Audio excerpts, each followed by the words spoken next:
All right, we're back for more Seto Blizzard. I missed the start of this one. This will probably be a quick video. They've played these games very fast. But I think we can safely assume that Blizzard played 5-5-1-1 and 3. Seto played 3-2-5-5 and 7. And Blizzard played 5-2-5-2 and 4, forcing the action in a way that sometimes just gives your opponent a lock in. But you can't take the 2 without overpowering it. And if you start walking into combo potential, it can be really scary. You'll notice that Seto's approach to playing second turn here was not to do kind of high out facing stuff like Blizzard did, but to play a weak corner, which is very much not what I think is correct. But if there's anyone who can like show it is correct and I'm just completely wrong, it's definitely Seto. And I should also say I'm not an elite closed player, and I think he is. So yeah, trust him over me. But my instinct on these split level sets is you want to create some kind of challenge, and 3255 doesn't. Now, Blizzard takes advantage of this, or tries to take advantage of this in a way that's also a little weird to me. My instinct is, oh, that's an easy capture for later. I can sweep it with my high level card at the end. This is great. I love seeing it. Let's put something weak out, and I might play 5-2-5-2 in either 1-5 or 9. Well, Blizzard goes, I'm going to force the action and make it scary for you to do something. The main moves are now 8 or 1, though 2 and 6 are also possible. And I think we see he does go 2. Ooh, no, he doesn't. Hard to tell, because either way is comboed. I think the guess should be 2, because we saw him use 2-6-7-6 before. But kind of hard to tell here. Did they get the rule set right here? They did. So this game should count. And this looks really promising for Blizzard. If he has 9 and goes 5 here, he just like the game's over. If he has 5, the game might be over too. This looks like Blizzard is very close to the upset.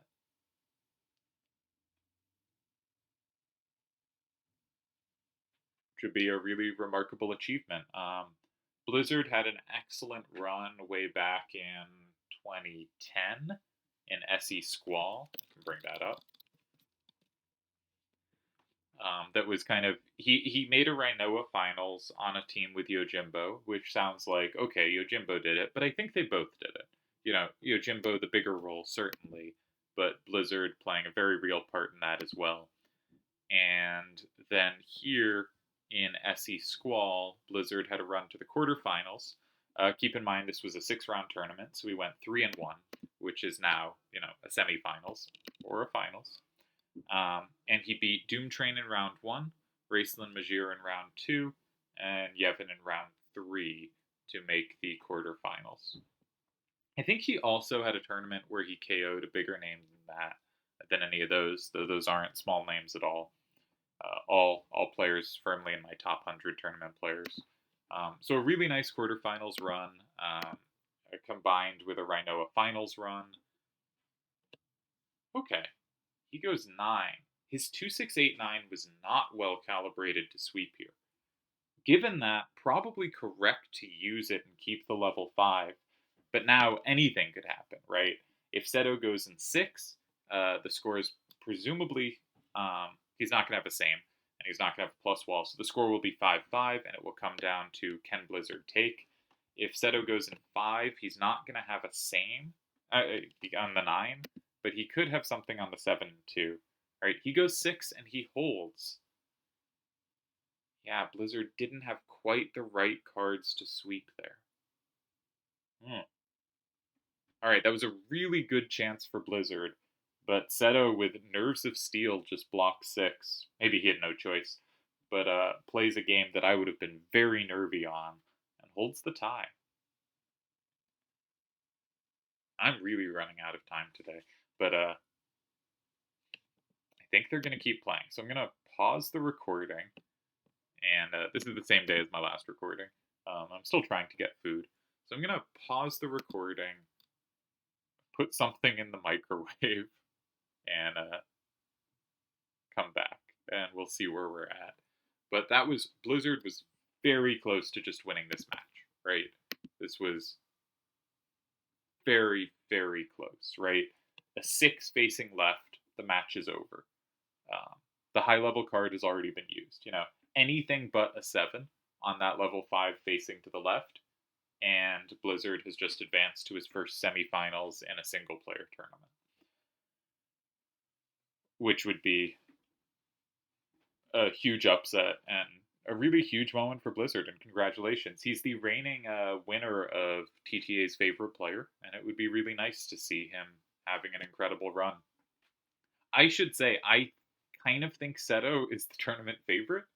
I don't think my predictions had him winning the tournament, but I think as the bracket looks, Seto coming into this match, my numbers at least had Seto as title favorite by like some margin. And yeah, if Blizzard can take him out here, that would be pretty remarkable. When you get an upset, it usually relies on closed more than on open, though not always. For instance, Sachi beat Blizzard in the open, but Blizzard held him twice in the closed and advanced. So Blizzard could very easily not be here, but he done good.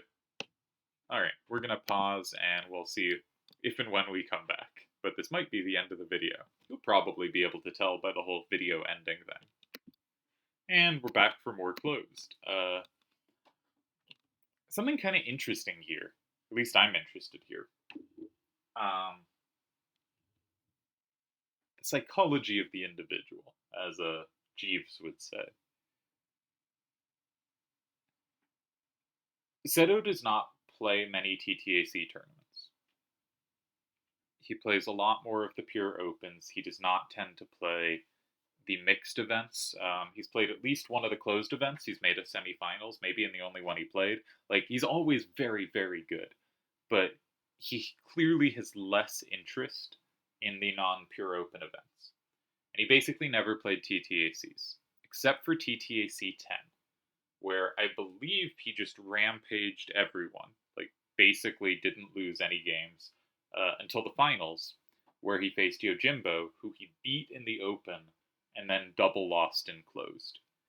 And if you are someone that is, focused on the open, it is very frustrating to lose in closed. Now, I have no idea how he felt. He might have been totally fine with it or not cared. I don't know. But for me, that's a very frustrating result, right? You kind of, you did the thing that I deem as sort of proving superiority, and then you still don't get the win. So it's interesting here that they're mostly playing the sets that can be closed first. They've played the open set once. I don't think I've missed any of them playing the open set. I think they started with the closed and have played one of the open, but have mostly played the open closed. But I think there's another thing going on here too, which is kind of winning the open and then getting knocked out in closed is really frustrating. Let's just get the closed out of the way, and then, if it's tied 1-1, we can do the open. I get that too. Is a move going to be made? The rule set's correct. No move made. Okay, well this was a great section of the video. Not sure what's happening there. All the other games were played really quickly. I wonder if someone input their hand wrong. That seems unlikely. Or they realized someone didn't have time to play. That seems more likely. Okay, this time I actually am going to stick food in the microwave.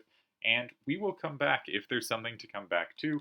And if not, we will see you next time.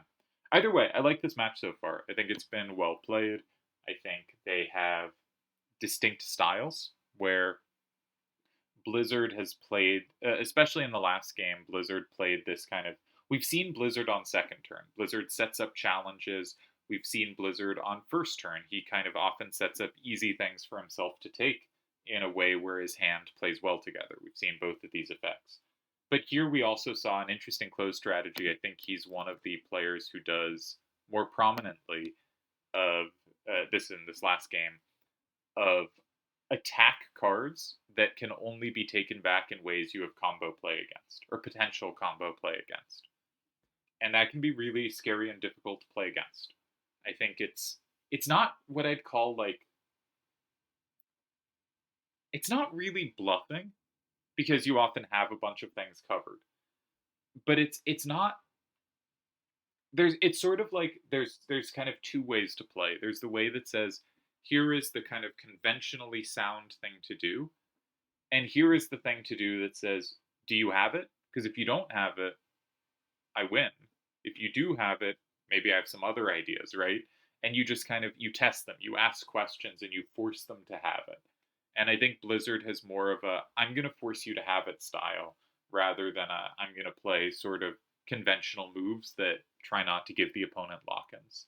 And I'm very much in the conventional boat, and it's always really interesting for me to watch players who come from the other direction because I don't think it's like wrong or bad or anything.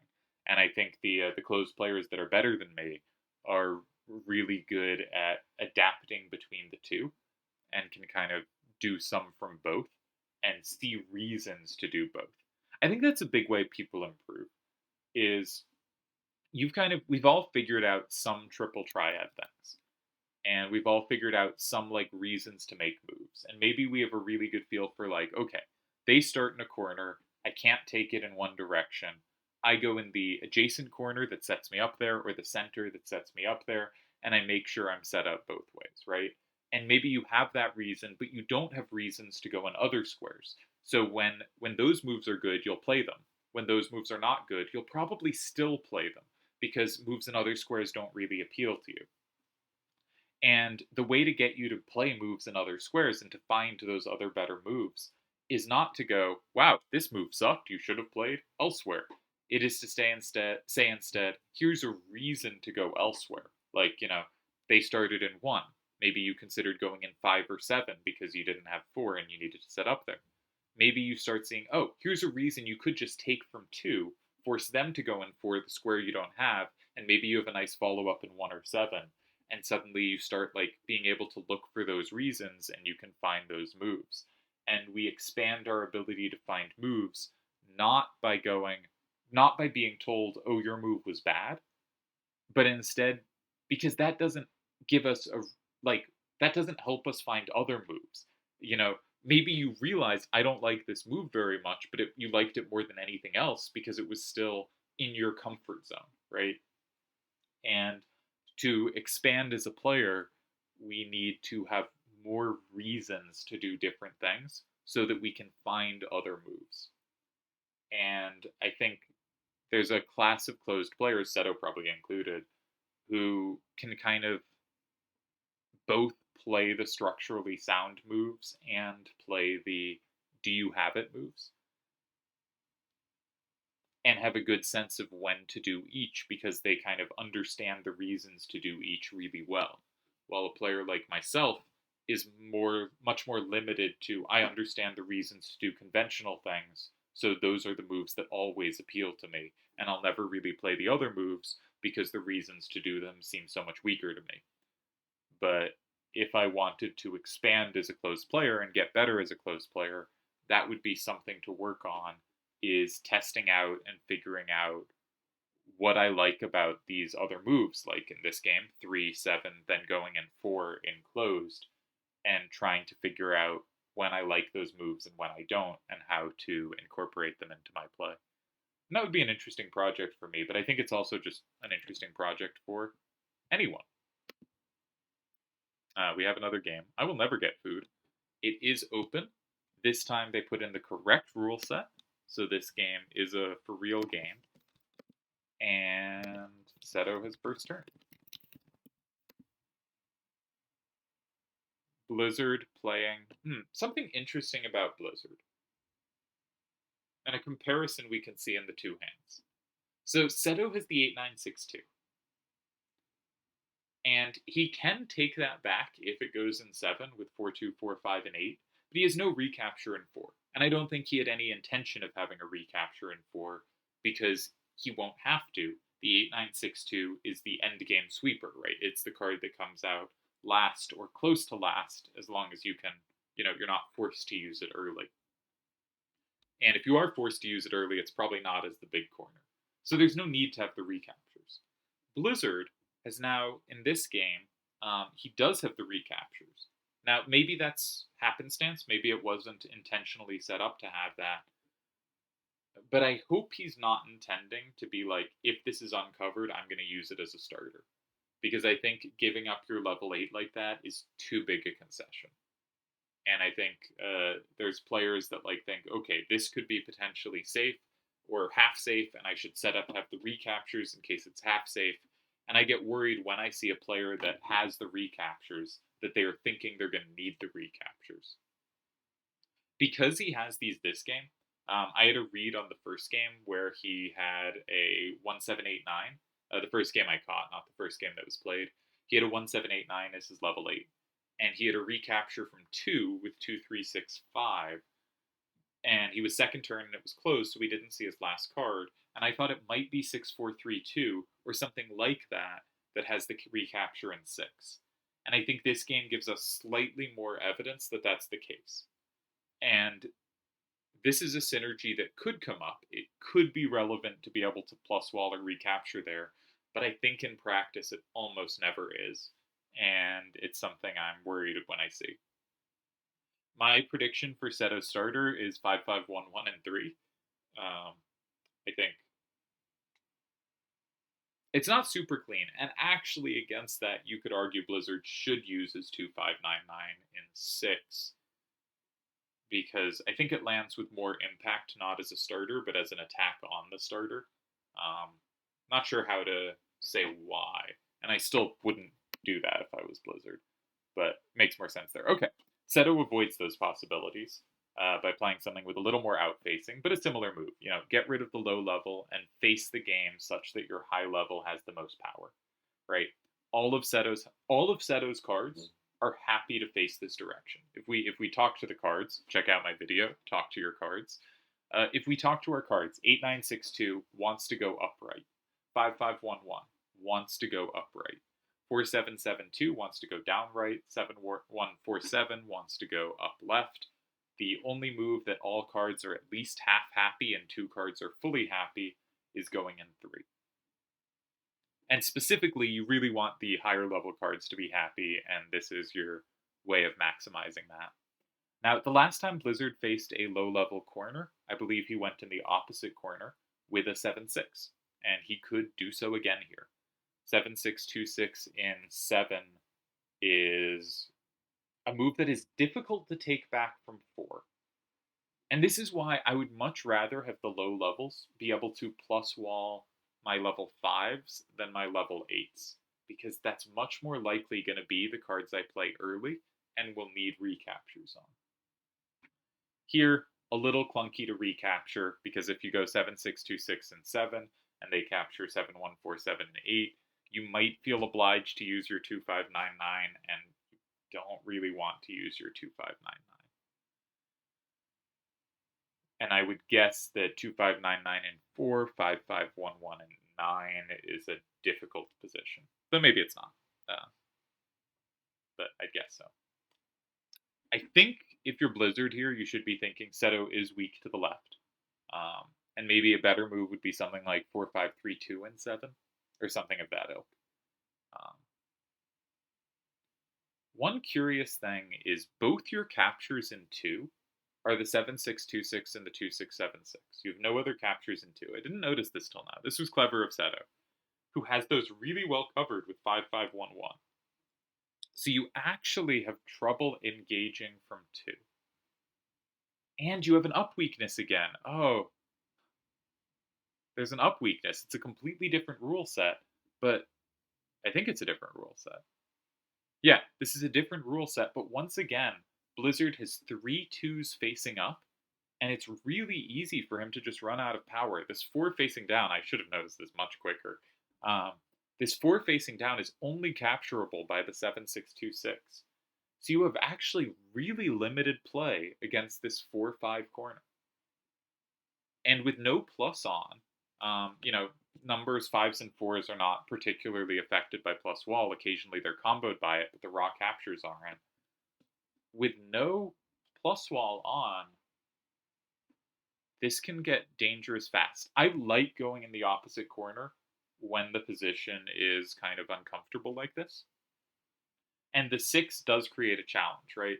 This is clearly a better move than 7-6-2-6 and 7 because you have an easier time recapturing in 4 if needed, and you create the same challenge in 8, and your 7-6-2-6 is needed to cover 6, and your 2-6-7-6 isn't. I wonder if there could have been a way to use the low levels, but in general, instinctively, I think this is a reasonable try. But I think the position's tough. I think it's tough. Say Seto plays 4-2-7-7 and 6. Ooh, you can play 7-6-2-6 and 2 because you have a same and 5. Interesting. I was thinking 4-7-7-2 and 6. You have trouble going 2 because I combo through 1. If you ever capture from 5, I have a nice recapture in 9. You have no capture in 9. If you go in 9, I probably have something pleasant in 8. Maybe I don't, but I probably have something pleasant. But okay, maybe not 6. Maybe 6 is well met by 2.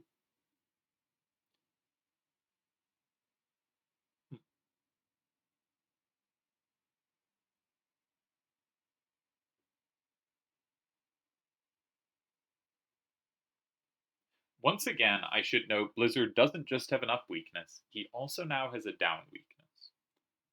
So a move like 4-7-7-2 and 4 is safe to everything in Blizzard's hand except for 2-5-9-9. And 2-5-9-9 does not look like an amazing sweeper to hold on to because it can't touch 4-2-4-5. So if 4-7-7-2 lands in 4, I suppose you're playing 7-6-2-6 and 8, but I'm worried that after, say, 7-1-4-7 and 9, that just your cards except for 2-5-9-9 don't do anything. And so you're going to have one turn that does something and a turn that doesn't. And I guess it's only one turn that doesn't. My current feeling on these open games has been Blizzard is on a knife's edge and is staying just on the right side of it, just enough to hold. But this is scary. And these are all games like they're all like 70% games for Seto. And this is only the second one. But it feels to me like 70% games, right? A 75% game is like halfway between a win and a tie. And I think Blizzard is doing a little better than that. And it's not that he's playing badly, it's that his hands have such clunky weaknesses. He's getting in trouble off the hands, I think.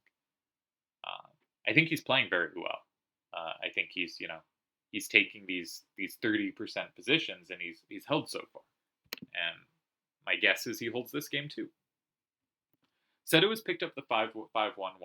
Now, if he uses it, he loses some pressure on 2, but it's okay to lose pressure on 2 because it's still an annoying card for your opponent to take. They only have one way to do so. And even if you can't combo back, like if 7-6-2-6 lands in 2, maybe you play 4-7-7-2 and 1 and you're feeling great. So you don't actually need the combo coverage. And Seto has picked it up saying, I don't need the combo coverage.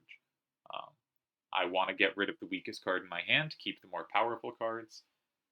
This could probably land reasonably in a whole bunch of squares. It was not a card I was really considering using, but I was sort of overtied to having that combo potential. And now that Seto has picked it up, I go, oh yes, this seems very sensible. What a reasonable thing to do. This is probably better than what I was looking at.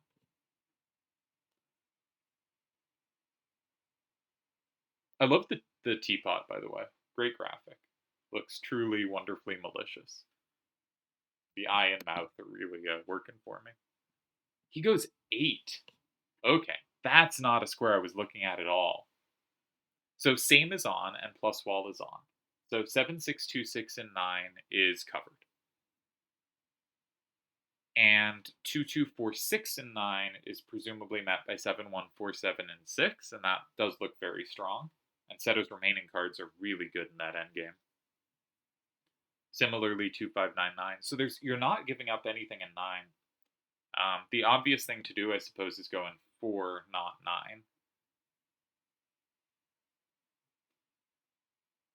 But this is going to look a little similar to my 7147 and 8. They go in 4, and you play 5511 and 9 idea. These are pretty similar. Seto's way may be a little better. My way was, in one sense, more forcing because it captures the card in 7. But in another sense, it doesn't really matter whether you flip it because you just have a threat to go in 4 at some point either way. And it's not like hard to recapture or hard for you to capture in 4. So Seto's going, I don't need to flip that. It makes no difference whether I flip it. This way I hold on to higher value cards for later, right? My move in 8 was maybe met by 9. Seto's move in 8 cannot be met by 9, or at least it looks horrendous. If it is met by 9, it's probably like 4-5-3-2 rather than one of the captures. So I think Seto just found a better way to do it.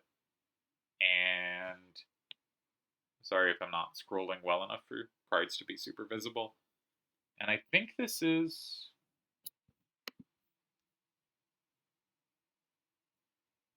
yeah, so I do need to scroll a bit for you to see. I can see the card. No, you can see it here too. Okay, great.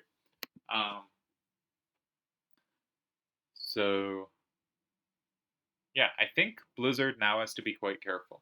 It's one of those positions where, like, probably most of your cards in 4 do tie, and probably, like, there's a card that you could throw in 9 that ties, and maybe there's something elsewhere too in, like, 2 or 6, though that looks very scary to me.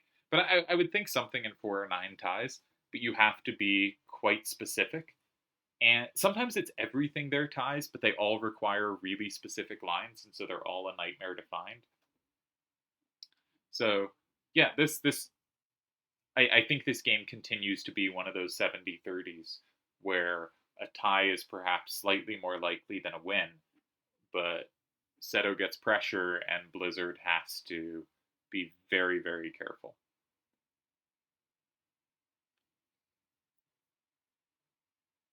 Right. Anything you put in 4, Seto might have Siren in 1, Seto might have Movers in 9, Seto might have something elsewhere, right? And it's so hard to feel you hold against all of those moves. I quite like Seto's move in 8. Seto, when we played in Clan Wars, absolutely destroyed me, or Clan League, the Clan League finals. No, it wasn't the finals. It was just a match in Clan League. But he absolutely wrecked me, and it was very much playing a move I wouldn't have considered. That there were a number of ways to tie. Like I think the solver said I had 5 ties and 19 losses. So he had, significant pressure, but it wasn't like there's only one move and it's impossible to find. There were a bunch of moves. But against his kind of obscure move, there were like 6 moves that were reasonable. And my first 4 instincts were losing, my 5th instinct was tying, and my 6th instinct was probably losing again, right? And so like to reach my 5th instinct, the tie, or one of the ties, but the tie that was an instinct of mine was hard to do and unlikely, and I didn't make it there, and I just lost immediately. My move put up very little resistance, and I think he won a really nice game. But he won a nice game in part. His move was very good, but it was also a move that didn't let the game click for me. It made it like a difficult game to kind of follow the patterns I'm used to. And so it was kind of this is both a move with serious, genuine venom that also took me out of all my comfortable patterns. And that was really difficult for me to meet. And I think Seto is really good at that. I think he calculates super well, so his moves are like, they work, they're good. Oh, this looks scary now. Not that it didn't look scary before, but I should put the game into the database a bit. But this is a sign that the move in 8 is quite likely to have won the game now. Obvious move is 8962 in 4. 4532 in 2 now has a plus. Sorry, same. And that might hold there. There's also 4772 in 4. There's 7147 in 9.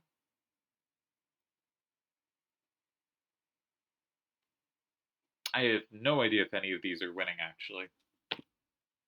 My instincts maybe no? So, like, 8, 9, 6, 2, and 4, you go up 7, 3. 4, 5, 3, 2, and 2 makes it 5, 5. Say 4, 7, 7, 2, and 5 makes it 6, 4. 2, 5, 9, 9, and 6, 5, 5. That's a tie. I'm sure there's like sidelines there, and I might be missing something, but just kind of the linear line to calculate says that one ties. Another line, 7147 in 9. Let's just calculate the linear captures line. 2599 in 6. You're down 6, 4.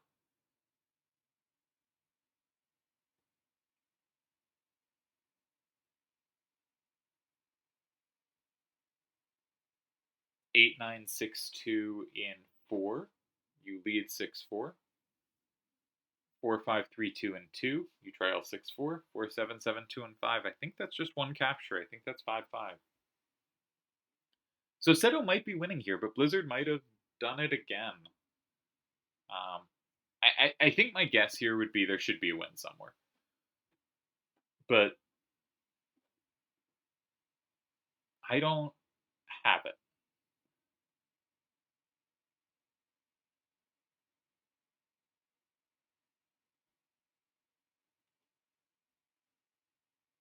Four, 7, 7, 2, and 4 instead. With the point that oh, that looks better. 4, 7, 7, 2, and 4, and if 4, 5, 3, 2, and 2, you have 8, 9, 6, 2, and 5, and that does win. 7, 1, 4, 7 is really good there. So 4, 7, 7, 2, and 4. If 2, 5, 9, 9, and 5, I think you just go in 2. Should be good. 6, 4, 6, 4, 6, 4, 6, 4. Yeah, that should be 6, 4 at the end. 4, 7, 7, 2, and 4 looks like the move to me, but I have not checked everything. You still have really good coverage of 9. I think there you have good coverage of 2. The point is, by playing 4, 7, 7, 2, and 4 rather than 5, the card you play in 5, 8, 9, 6, 2, will be safe to 6. And that's just enough to put you over the top in some lines. If they go 5, you go 2. It's hard to believe 6 holds. I think the move is 4, 7, 7, 2, and 4. And it is played. And I didn't see a tie here.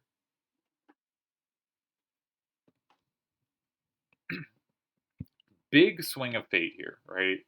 Because Blizzard was incredibly close to winning in a game we just watched. And now I think Seto's going to take this one. I think the move in 3 followed by the move in 8 is just really hard to hold against. And so I think Seto's going to take this one. And if he does, we're headed for the Open where, you know, as good as I think Blizzard is, Seto is big favorite. And so this is one of those, like, there are win probability charts for various sports, basketball, baseball, etc., where at different scores and a different amount of time left, you can see, like, oh, this team leads by 10 with 5 minutes to go. They're 91% favorites. Oh, it's tied with 2 minutes to go. Now it's, you know, whoever has the ball is slight favorite, right? So probably more than slight. But you can see, like, the odds going up, and you can see in, like, the really great upsets, you know, a team goes from, like, 97, 99, whatever percent to win, and it plummets. I think Blizzard did great to put himself in a position where he was really big favorite. Like, Seto needed exactly a 7 facing out to hold, and he had no way to know exactly what he needed. You know, he should go for the highest number in those spots, and he did. But Blizzard remarkably close to just winning this match, and now it is back to Seto is, I think, comfortable favorite.